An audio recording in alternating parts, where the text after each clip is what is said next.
su i Zvečan. Sve moje pobede su i vaše pobede, moje porodice i ja uvek ćemo biti sa vama, poručuje Đoković na trgu u Mitrovici gde ga dočekalo oko 10.000 ljudi. Ljubimca i ponos nacije čekali su Srbi iz gotovo svih krajeva pokrajine na trgu Šumadija još od podneva.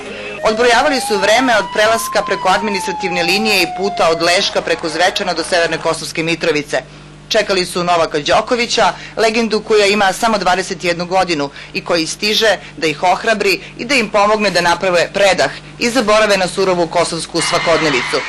Ponosni na njihove Đokoviće iz Zvečana dočekali su, kažu, šampiona i prijatelja koji se vratio kući. Postoje neki trenuci u životu kada vam mozak stane, a ovo je jedan od njih.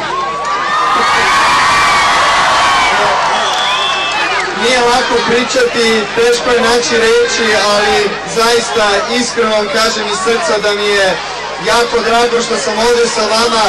Na teniskom terenu u Zvečanu isto oduševljenje i razmena udaraca sa mališanima iz lokalnog kluba.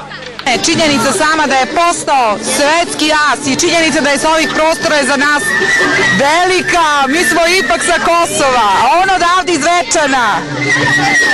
Svaka mu čast. Voliš Novaka?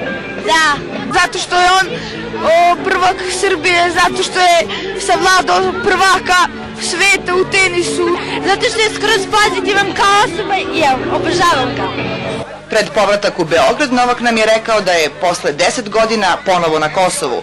Iskoristio sam priliku da u pauzi između turnira i priprema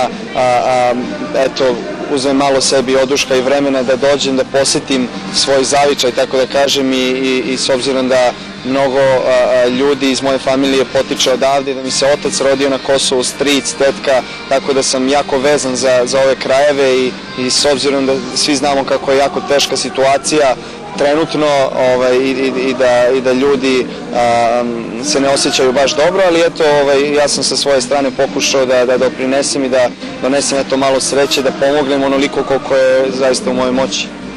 Priznao je da je danas u pokrajini doživeo do sada najprisniji kontakt sa publikom.